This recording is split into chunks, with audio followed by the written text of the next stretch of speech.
everyone, I'm Captain Logan, and it's time to talk Supergirl for the last time this season. It's the season finale, episode 20, Better Angels, and unfortunately, we've got to wait several months before we get to talk about the show again, and I only got to do this a couple times on my own, really liking the show overall, a lot of fun to talk about, and now we've got to wait a long time to discover the conclusion of a fascinating cliffhanger that I hope doesn't turn out to be hackneyed and contrived, and I hope it has actually something to do with Non and Indigo getting beaten, because otherwise that's going to be weird and convenient. We take out this big Kryptonian threat, and then suddenly another Kryptonian thing happens just immediately after that. We find a pod. I would like to think that the show wouldn't do that. However, there are some pretty easy and contrived things that happen in this episode, so who knows, we'll see, and I really hope that it doesn't have Arrow and Flash syndrome. Well, not Arrow syndrome, because its second season started off even better than its first season, but certainly Flash season syndrome and Arrow after 2, where it kind of exhausts a lot of its really great ideas early on, and then doesn't have as much to fall back on, and is just not as good afterwards. I'm really hoping that doesn't happen with this show. But anyway, let's go ahead and get into it. So, Better Angels could have been a better episode. I had kind of myriad problems with it, but then by the end, I thought that it kind of redeemed itself and recovered nicely with a scene that made me nearly tear up in an episode I wasn't otherwise all that impressed with. So that's pretty cool. The unfortunate, it's still big and epic and exciting, but the problem is it's all of that in a really typical way, in a way that it didn't feel like that's where we were going last episode, but I was worried that this could end up happening. I feel like it's kind of like the best of both worlds in Star Trek The Next Generation, where it has a really great first half, and then it sort of writes itself in a corner where there's maybe some really easy, obvious, predictable things that it could do in order to solve the issue, but it can't do that really in a satisfying way. And the difference is, at the end of last episode, we knew what Supergirl's plan was, basically, in order to take out Myriad, and I say basically, we knew it entirely. They treat it like a mystery, but it's pretty obvious. Like, we're gonna broadcast a symbol of a hope on every screen everywhere, and hope that snaps everybody out of this. Gee, I wonder what the symbol of hope's gonna be. It's gonna be the Superman symbol, obviously, of course. I had some issues with how simply wrapped up that was. I thought, I was worried that this would be a really cheesy, sappy conclusion to that, and it kind of is that. We wrap up the big giant problem that we were dealing with last episode in the first 10, maybe 5-7 minutes of this one, and then now we're kind of moving on to another episode. They feel like two separate episodes instead of one big two-part story, and we're still dealing with the same threat, of course. It's just Myriad gets amplified and turned into a different thing. Now Non is going to try to amplify the wave and blow up people's brains, as opposed to mind control them, because the mind control doesn't work anymore because of this really kind of sappy, everybody believes they might have hope thing now. Let me address that first. I have a hard time believing that the symbol of hope thing would work on everyone exactly the same way. Partly because I still don't understand this mind control, and I think it's a little bit ambiguous as to what exactly it is. I don't think it's changing. We're just talking about it in a couple of different ways, and I don't really know that those go together. We've got Non being able to, like I said last week, speak through people like they're all vessels that he's directing, but then we also use people's personalities and memories and things against them, and that seems to play into what they do and what they bring to the collective consciousness, and I'm just not really sure how that works and how those things go together. There's an attempt to make it make sense with Alex when she gets out of it, when Supergirl snaps her out of it, when she says that it was like she was looking behind, like she was behind her eyes looking out, but she couldn't really do anything, and like there was no way to get control. But I don't know how making people, I guess the idea is supposed to be that Nan takes away people's hope, and then they've kind of surrendered themselves involuntarily, but it feels almost voluntary, where it's like you have no hope, so you don't even do anything and try it all, and then once you have some sort of hope, you break out of it. But again, it's murky. There's not really enough discussion about it, I don't think. And then the problem with it is I feel like everybody would have a different reaction to that. Like, what about people who don't believe in Superman and don't like that and are kind of xenophobic and think that these aliens are causing more problems than they're solving? We know that there are people out there like that. This show is very optimistic, where the majority of people, until like Red K happens, a couple episodes ago, believe in Superman and Supergirl and think that they're out for the greater good and trying to do the right thing because of the example they're setting and the actions they've taken that prove that. But wouldn't there be some people who, like, if this were to happen to Maxwell Lord, of course, conveniently, it doesn't happen to Maxwell Lord because he's already figured out a way to circumvent the mind control. But if it were to happen to him, I have a really hard time imagining that his subconscious sees the Superman symbol and it listens to a stirring, almost presidential type speech from Supergirl, and that snaps him out of it. I don't know that would affect everybody in the same way, and it's kind of exactly what I thought they would do and what I was kind of hoping they wouldn't do, and the episode didn't really make me buy that, and I didn't have the emotional reaction to it that I think it was hoping I would. I thought last episode there were a lot of really interesting ideas that were explored, and I kind of expected this episode to go farther with them, and then it kind of just turns into a big action punch out, get to the end of the season kind of episode. And like I said, it was exciting and it was fun, and I especially really enjoyed, even though I would have liked to have seen her stick around longer, Martian Manhunter ripping Indigo in half. That was incredible, but it wasn't as much of a thinking episode. It wasn't as thought-provoking. And that was kind of unfortunate, but anyway, let me go ahead and just go down some things in no particular order. Things I liked and things I didn't like. That was my big that was the big letdown for me, and then how easily Nan and Indigo were beaten at the end. But first, let me talk about the Omegahedron, because I thought that was fantastic.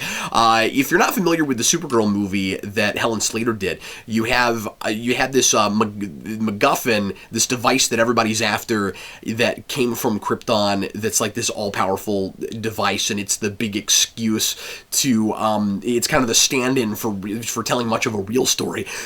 Excuse me. And I thought it was really fun in making fun of that movie that we get the Omegahedron here, and it's not the all-powerful MacGuffin device, and they think it is, and Nan like kicks it over to Supergirl, and it was like, oh yeah, take that, Indigo is powering everything, you gotta take her out, and the Omegahedron is just a vessel that she's working through, and I was like, oh, that's pretty great. I like that we turned that whole thing on its head, because I was really expecting everybody to go after that thing, and that was just a fun little nod to that, and kind of poking fun at it a little bit, but I think lovingly. And I gotta say, and I know I'm gonna butcher his name, I would love to see, I don't know if he's still working, I think he's still alive, I haven't looked this up, but I'd love to see Janosch Swark direct an episode of this show. He directed the Supergirl movie, and while a lot of people, of course, really hate that movie and think that it's awful and kind of B-movie schlock, he's not a bad TV director. He might actually have directed some good movies, and I just haven't seen them, but he did some Smallville, and he did some of the better episodes of Smallville, so I think it'd be a really neat kind of coup to get him back, and we have such reverence for especially TV for older Superman stuff in this show, in a lot of great homage in bringing in different actors and people that have been in other Superman and Supergirl things, and I think it'd be really cool to do more of that in the production side. We've got I didn't talk about this last week. We've got the 3 actresses that have played Supergirl on TV, all in both of these episodes, and they all get a fair amount of screen time. And I think that's really cool, and that makes it feel more like an event to me, or as like that helps to make it as much of an event as the big take out the big bad stuff does. I really like that. Especially, getting Helen Slater sitting down with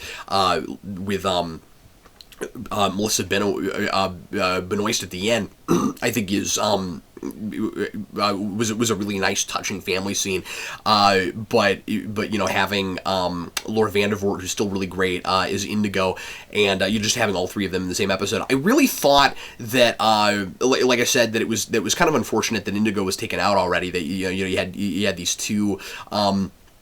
These 2 big scary bad guys, and both Kryptonian things. We've already gotten rid of both of them, but on the other hand, I think that there's a really good chance that Indigo comes back because, well, she's an artificial intelligence, and there could always be, and even if it wasn't the same artificial intelligence, there could always be another Brainiac, another female Brainiac that's played by the same actress. Nothing stopping him from doing that. Brainiac's a character that you can easily keep bringing back even after you've killed him or her. Okay, so Non still has, and even more so here, the problem of muddled motivations.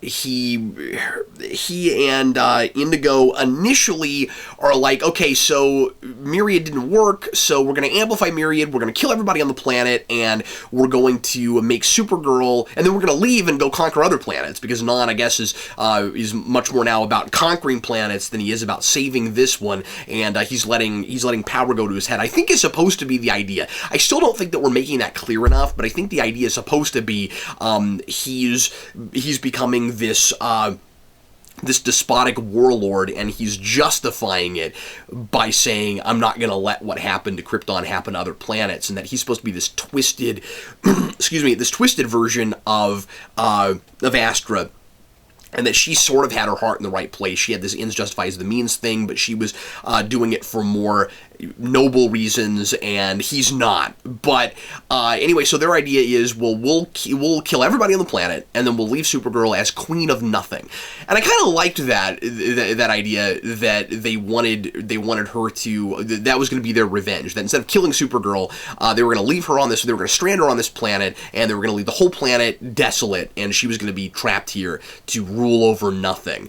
And that would have been even cooler if there had ever been the join us speech that you get so often with supervillains and in superheroes. It's kind of a trope of the genre, that you're as powerful as we are. You could bring so much to the table. Why don't you turn away from these humans and join us, and you could rule by our side? And that doesn't really ever happen, I don't think. But if you had that, it would be even better. Where it's like if only you had joined us, if only you had the same ideals or lack of ideals and ambitions that we do, you could be this great warlord. But instead, we're gonna leave you here with this to rule over nothing. But what's weird is then you get to toward the end of the episode, and once Supergirl, conveniently this episode, because we've been looking for it all season, and finally, of course, here we find it. They find their cloaked base. That's the old Fort Ross. Supergirl finds it and it goes up against them, and now their plan is still kill everyone, but also kill Supergirl. And I don't know why they don't try to find some way to, because I guess it's just a big 5-minute wrap-up scene. I mean, we're not even supposed to be thinking about character motivations or logic at this point. It's just, of course, we're fighting. They don't have any reason to want to kill everyone on the planet if they're not doing it to teach Supergirl a lesson or to get revenge on her. And Indigo wants to rule planets. I don't know why even for Indigo killing all these people really accomplishes anything except that it just, I guess, gets them out into the universe where, because she doesn't care about Earth, so she's like, maybe for her, like, this is what keeps happening, is that Indigo, makes more sense than Non every time, even if there's not much of an explanation for her, where I understand what she is enough that I feel like I can kind of figure it out, and it's maybe sort of there, that okay, she keeps saying that she wants to go out and rule the universe, and so if, and Non is kind of obsessed with Earth, so if she can kill everybody on the planet, then they can leave. So it seems like maybe that would be the reason she would want to do that. Of course, she just really hates Supergirl, and she keeps foiling her plans, and she's a very classic two-dimensional bad guy, and I kind of love her for that. Non needs to be more complex than that, because they're acting like he's a sympathetic villain and there are more complexities to him, and there just really aren't, and that's really problematic. And that makes me feel like the writing might be on the wall for this series moving forward, because it's already making those kind of Flash Arrow mistakes with villains. And yes, Flash does that kind of stuff better usually, but it still can be sloppy and a little oversimplified. So anyway, that was a weird choice to me, and then that entire ending I thought was problematic. Supergirl's gonna fly Fort Ross into space, and she's able apparently to lift 100 million tons. And she has a really hard time lifting off at first, and then she speeds it into space pretty quickly. And she and Alex have this conversation like it's just a foregone conclusion that if she goes into space, she's never coming back and she's going to suffocate and die. And the problem I've got with that is I feel like, again, there should have been a little bit more discussion about it, and maybe we should have at least explained if Superman has ever done this, because Superman, like classic Superman stuff, Superman flies out into space all the time and has, a super lung capacity, and he can, he can hold his breath a really long time. And there's no discussion about that here. And I wasn't sure if, and yeah, they can make that a limitation and have their own version of this and have different rules for the powers. That's fine. But because we have a Superman that's in the background and never on screen, and I'll talk about that in a minute, because for this episode, because that's hilarious. You've got a Superman who's supposed to kind of represent the classic altruistic Superman from the comics, the kind of Silver Age Superman that we're all familiar with, and that's gonna make people expect also kind of your basic regular rules of the road for Kryptonian lore. It's kind of like if you were to do a Dracula thing and you never saw Dracula and you didn't talk very much about how the vampire mythology worked. You do several episodes of that and people are going to think that they know what the rules are, even though you haven't laid them out, because you're doing it seemingly the normal classic way. And then she gets out into space and she needs help to get back to Earth. And all you had to do was have one line that she would obviously be too exhausted. Now, I mean, again, I don't know that they would necessarily know that, but that the fear was because they're doing this because they want it to feel like a big epic sacrifice, and it just didn't get me. I didn't buy into it. That she's gonna fly this big thing out into space, and then she's gonna be stuck there. All you have to do is say, I doubt that I'll have the lung capacity and the energy to get back to Earth. And they're playing it like they're being really scientifically accurate. Like there's no way that she'd be able to go out into space where there's no air.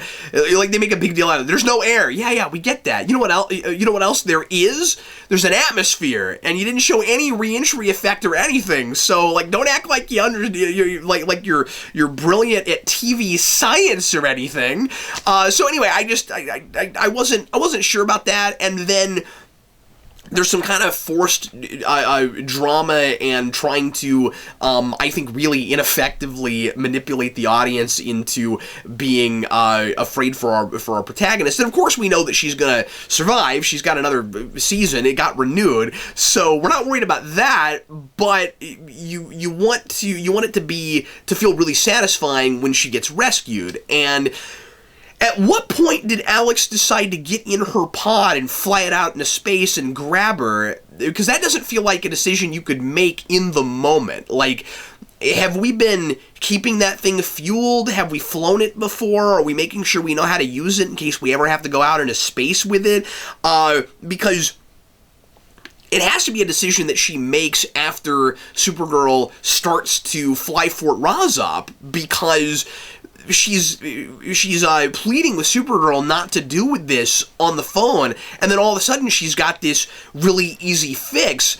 I thought that was kind of, it was all just too easy, and that's kind of my whole that's my review of a lot of this episode. Is just too easy. I even didn't care for the conversation between Supergirl and Jimmy. When she's telling Jimmy that, again, it just felt like really overly dramatic for no good reason, just to manipulate the audience and have a will they won't they thing, of course, where she's like, Jimmy, we can't be together, and then she doesn't explain to him why. He's in the inner circle. I don't know why she can't just say, I'm going on a mission, I might not ever come back.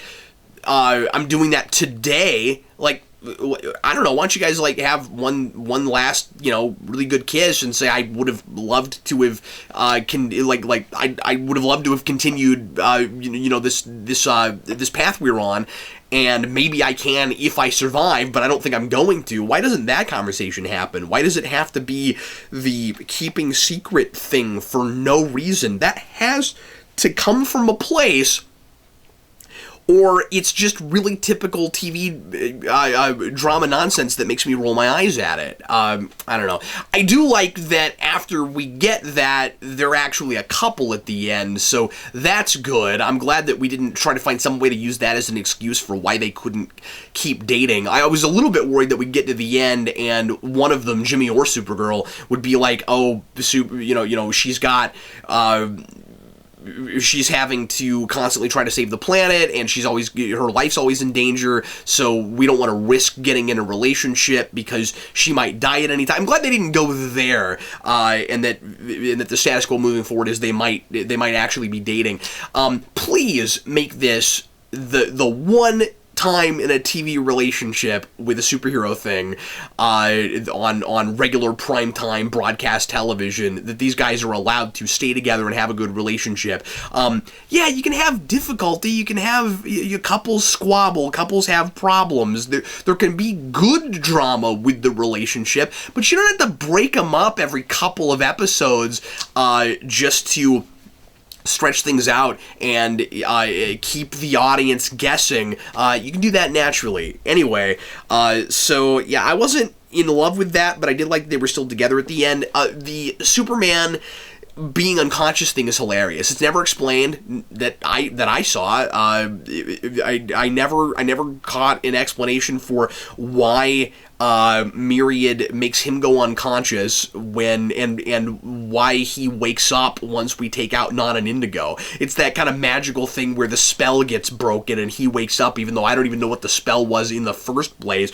I laughed out loud at the scene where Supergirl is talking with Alex. I think it's maybe it's Martian Manhunter in the room at the DEO. And Superman is lying there, and you just see his legs. I just couldn't even take that scene seriously. And then she says, I was sent here to keep my cousin safe. And I don't think that they ever really acknowledge that he's actually in the room there while they're having this conversation. Maybe she looks down at him one time, but it doesn't seem like she says that because she's, like, feeling bad that she failed at that mission. She says that, and then she's like, and now I have to go save the world or do this mission. And I was like, no, your next line is, I was really bad at my job. The last week I praised the show for for the way it was finding a way to write Superman out this episode and maybe doing something interesting with him, or these episodes, doing something interesting with him and who he is, even though he's not cast and he's not really a character in the show. And I rescind all of that and take all of it back. You should have left him in space, because we had, like I said, an easy out at the beginning of last episode. The Calax in the Fortress of Solitude is like Superman's off-world doing a mission, and then we bring him back just so that Supergirl can save him. And I was like, that seems like a really weird choice. You guys didn't have to do that. So obviously, look at how naive I am. See, the show is a show about like a superhero who's really idealistic, and about how, you know, that's better than cynicism, and it's roping me into that, and now I'm like really naive, and it's completely tricked me, and I don't like that. You've got Superman being brought back to Earth and getting mind controlled because his brain chemistry is more like humans because he was raised by humans, and that was all really interesting. And then we not only don't do anything with that after this, but it seems like a really contrived excuse that he just happens to stay unconscious so that he's not involved in taking down Non and Indigo. And I was like, no, you guys, like, you can't get much more absurd than that. Like, how much further are we going to go with that? I'll do a couple predictions at the end, but I'll go ahead and do this one now. I think it would be really cool if Supergirl had a whole season off-world. And that sounds really expensive, but to do maybe a new Krypton scenario or something where there'd be a really good excuse for Superman not being around. We're not dealing with Earth. He's got to stay here and protect it, while Supergirl's the one that gets taken off. Alternately, of course, you can just have Superman go on some big giant mission and be gone a whole season, but then you risk the potential of, if the season is bad, people saying that, whatever he was doing might have been more interesting, and I wish we could have seen that. But yeah, taking him out that way was ridiculous and ended up not really having any kind of a point. Also, this Superman has a superpower that Superman has never had before, in my recollection, and that is he seems to be able to see text messages, premonitions of text messages from the future. Because when he and Kara are typing back and forth, he sends at the end, and again, it's a fun exchange, but when he's typing to Kara, or when Kara's typing to him at the end, she'll type a thing, and then his response comes up immediately. Like, he would have had no time, even with super speed reading, he would not have had time to read that and then type that long of a message, because it's instantaneous. So that's a superpower apparently he has. If it is just speed typing, like, I hope he's not at the Daily Planet, because, you know, somebody's gonna notice that. But I don't think it could just be that. Anyway, but as I said, it does recover pretty well at the end, with the very touching and really well written exchange between Kara and Kat, when Kat gives her an office and basically lets her pick her job. I really like her the last thing she says before she walks away, calling Kara, actually calling her Kara and pronouncing it correctly. It was weird because I found myself during that episode for the first time thinking, I wonder if she does that on purpose. And then at the end, she clearly has done that on purpose, and I'm like, that's pretty cool that we finally did that. And I didn't mind it taking the whole season. I thought they earned that okay, and I like that. And this show has a tendency to overwrite the kind of heartfelt stuff, and I didn't think they did that scene, and I think they went just far enough with it. But I got a little misty-eyed. I like that scene a lot. Okay, and then I guess I should just mention real quick, of course, the cliffhanger. Like I said at the beginning, I really hope that that has something to do with the Kryptonian stuff this season and with Non and stuff, because otherwise that's just ridiculous. And then we're setting ourselves up for the next season. It's like the universe knows that we're about to get into another season and we need a cliffhanger. So that's ridiculous. Who might be in the pod? Let's do some predictions now.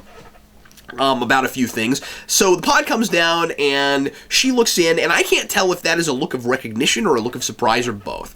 Of course, it would be a look of surprise, but is it just a look of surprise, or is it recognition? Is this somebody she knows?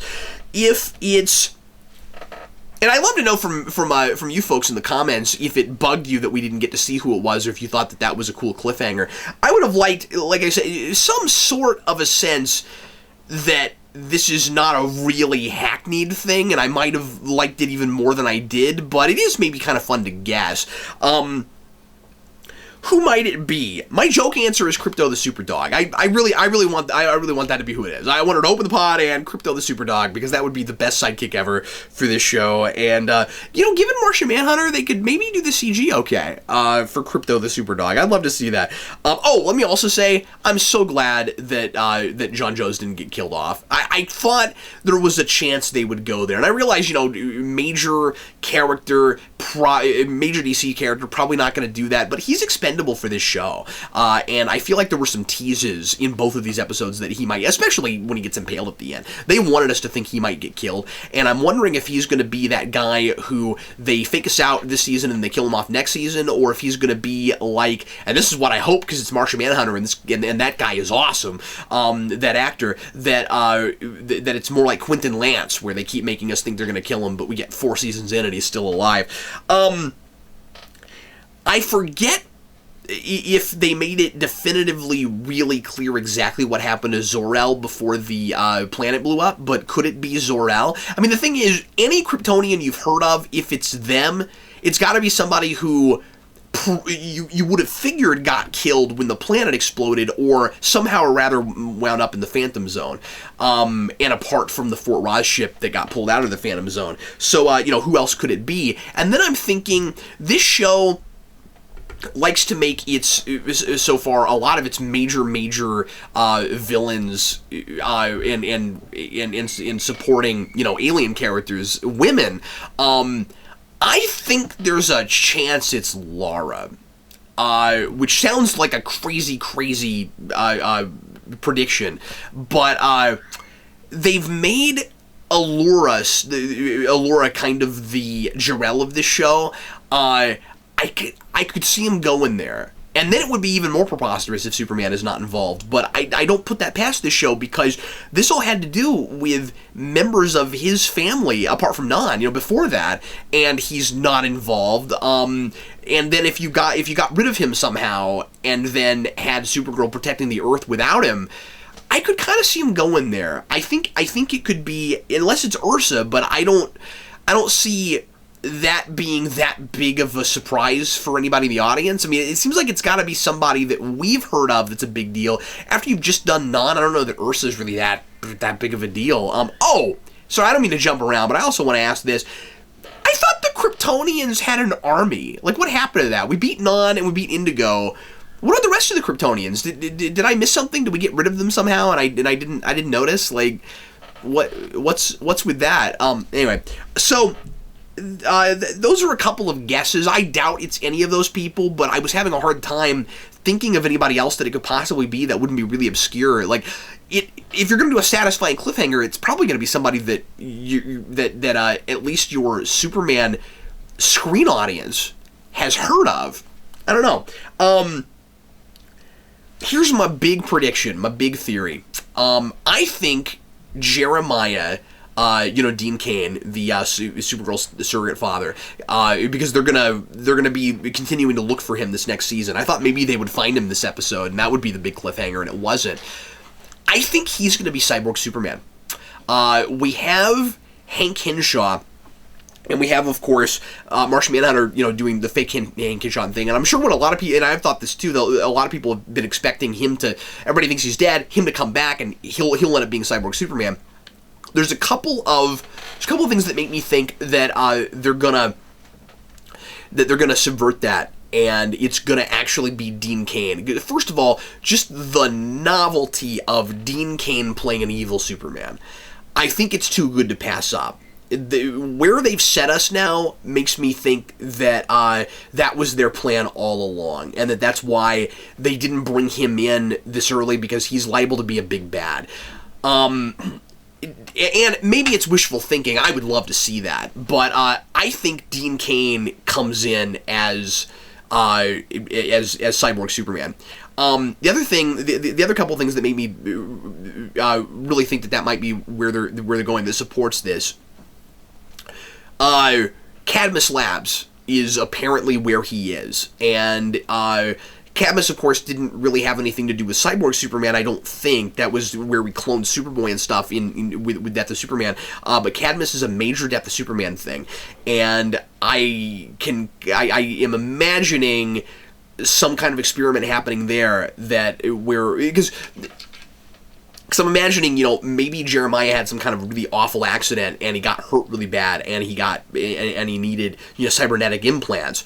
That's where I think they're going to go with it. Also, in the 52 Supergirl comics, Cyborg Superman is Zor-El, is Supergirl's biological father. So I could see them looking at that and saying, what if we made it Supergirl's surrogate father? I think Jeremiah is going to be. I think we're going to see Dean Cain in full-blown Cyborg Superman regalia this season. Anyway, that's all I have to say about it. I know I talked a long time. It was a big episode. There was a lot of stuff to talk about.